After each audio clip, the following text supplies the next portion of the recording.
Assalamualaikum warahmatullahi wabarakatuh. Perkenalkan nama saya Wisnuda dengan NIM 3333-2498. Pada modul kali ini saya akan membahas mengenai Markov dan game teori di praktikum pelatihan operasional 2. Pertama-tama kita membaca soal terlebih dahulu. Di sini untuk soal pertama, itu di sebuah kota industri, dua penyedia layanan internet rumah yang paling banyak digunakan adalah IndiHome dan Biznet. Pada awal tahun, 70% pelanggan menggunakan IndiHome dan 30% menggunakan Biznet. Dari hasil evaluasi tahunan, diketahui bahwa 90% pelanggan IndiHome tetap menggunakan layanan tersebut, sedangkan 10% beralih ke Biznet. Di sisi lain, 80% pelanggan Biznet tetap setia, sementara sisanya berpindah ke IndiHome. Jika jumlah pelanggan internet di kota tersebut dianggap tetap setiap tahun, tentukan perkembangan proporsi pelanggan IndiHome dan bisnis selama 3 tahun ke depan menggunakan analisis Markov serta tentukan kondisi steady state dan interpretasikan. Oke, pertama-tama kita akan menggunakan software yang pertama yaitu POM-QM. Di sini kita mencari modulnya di sini untuk modul, kita cari di Markov.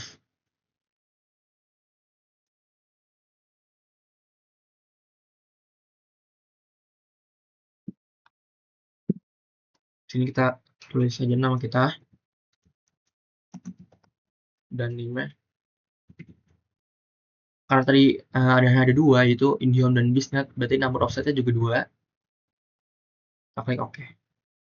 Dari sini kita isi sesuai dengan soal. Di sini ada IndiHome.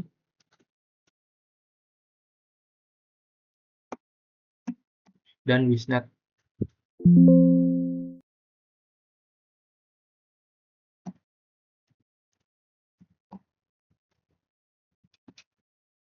Oke.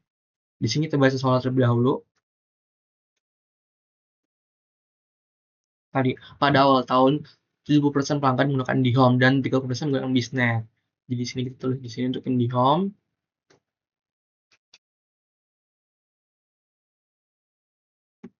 Di 70 dan untuk Biznet 0,30.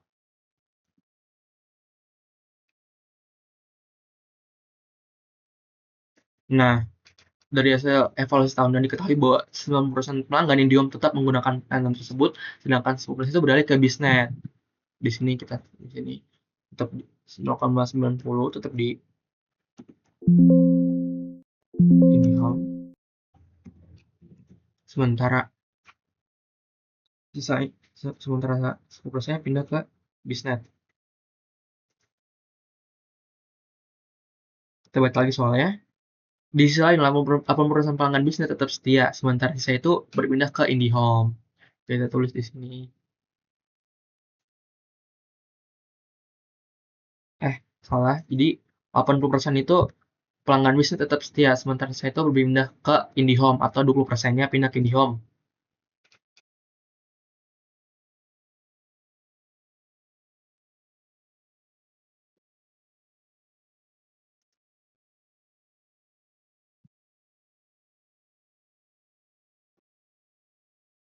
Nah, langsung kita run saja. Di sini kan juga terdapat dua salah itu. Tentukan perkembangan proporsi pelanggan IndiHome dan bisnis selama 3 tahun ke depan. Jadi kita tulis, kita ubah di sini menjadi 3, number of transaction-nya. Kita run saja. Nah, di sini sudah terlihat untuk hasil ya, yaitu untuk IndiHome steady state-nya itu ada di 0,666 dan untuk di bisa itu 0,33. Kita akan lanjut ke software sesudahnya, itu software kedua itu RStudio. Di sini kita Ctrl Shift N, kita ambil dari sintak yang udah kita buat tadi. Di sini kita copy aja.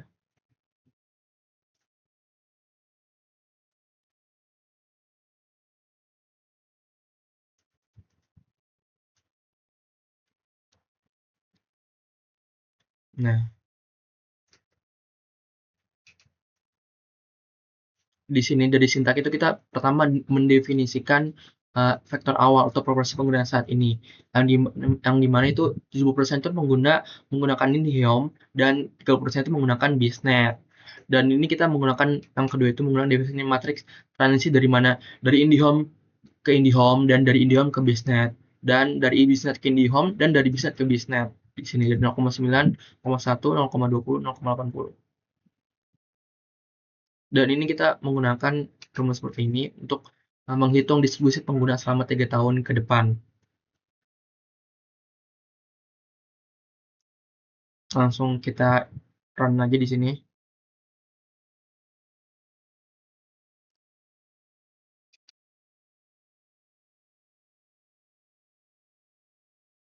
Nah, berikut untuk hasilnya. Sama seperti software sebelumnya itu ComQM. Untuk Kidium ada di 0,667 dan di Bisa ada di 0,33 atau bisa dibilang 0, ya sama.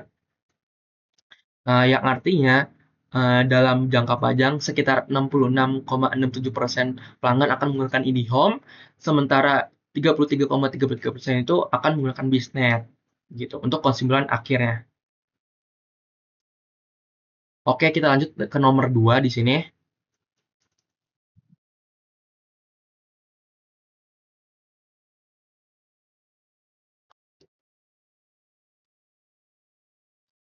Dalam industri layanan kesehatan digital yang berkembang pesat, Medicare Digital dan Sehat Plus menggunakan dua penyedia layanan yang sedang menentukan strategi investasi teknologi untuk meningkatkan kualitas layanan dan keuntungan.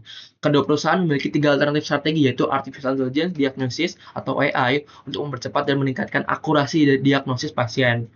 Sementara Telemedicine Platform atau TM untuk memperluas akses layanan kesehatan jarak jauh, serta Hybrid Health System atau HaaS yang mengombinasikan AI dan telemedicine untuk efisiensi dan fleksibilitas maksimal. Setiap perusahaan akan memilih satu strategi secara bersamaan tanpa mengetahui pilihan pesaingnya, dan keuntungan yang diperoleh atau dalam juta rupiah bergantung pada kombinasi strategi yang dipilih oleh kedua perusahaan tersebut. Berdasarkan kondisi tersebut, buatlah tabel payoff yang mempresentasikan keuntungan masing-masing perusahaan. Kemudian tentukan strategi optimal menggunakan pendekatan teori permainan seperti maksimin, minimax, atau keseimbangan. Nah, di sini sudah terlihat untuk tabelnya. Kita lanjut ke software-nya. Pertama di sini ada studio kita. Yang pertama di sini ada PomCam.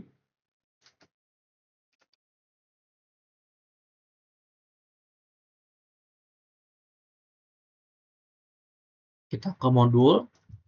Kita pilih di sini game theory.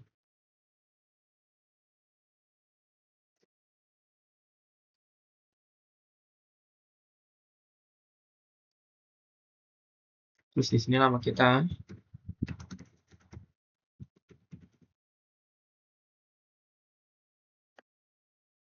Dan number of strategi itu ada 3 sesuai dengan soal di sini, dan kolom strategi juga 3. Oke, dari sini kita langsung pindahkan saja untuk tabelnya di sini. Terus ada AI, TM, dan HS. AI, TM, HS, dan sama di sini AI, TM, HS. Kemudian di sini tulis 859250.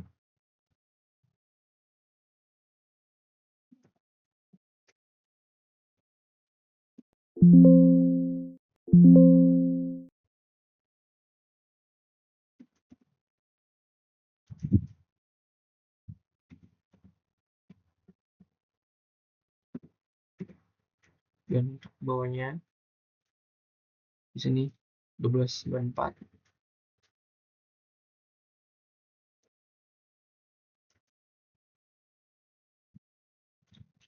1294.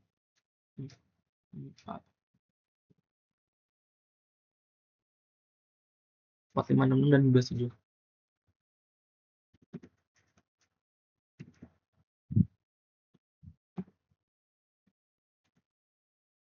Nah, di sini langsung kita run aja.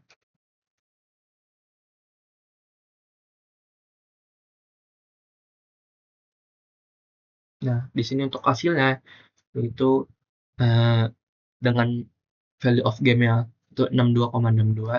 Dengan untuk AI di sini itu hasilnya 0,64, untuk T-nya 0 dan HS itu 0,36. Di sini kita menggunakan software yang kedua membandingkannya. Kita ambil sintaks dulu.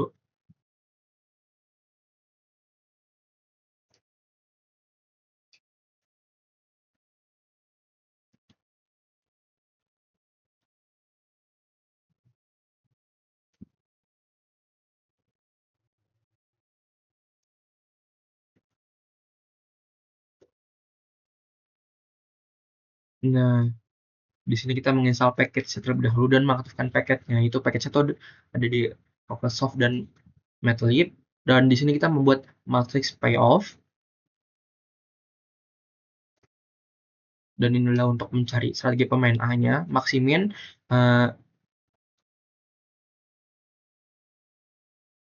Oke, langsung kita run aja untuk sintaksnya.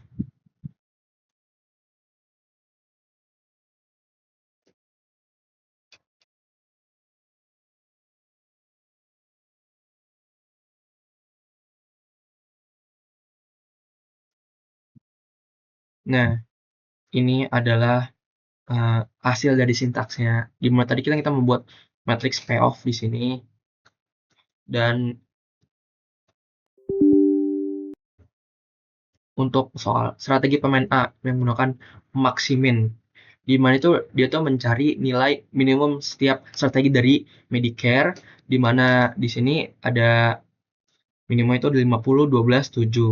Dan kemudian dicari nilai terbesar dari minimum tersebut, di mana itu ada 50, ya karena memberikan keuntungan minimum terbesar yaitu Rp57 untuk strategi pemain A.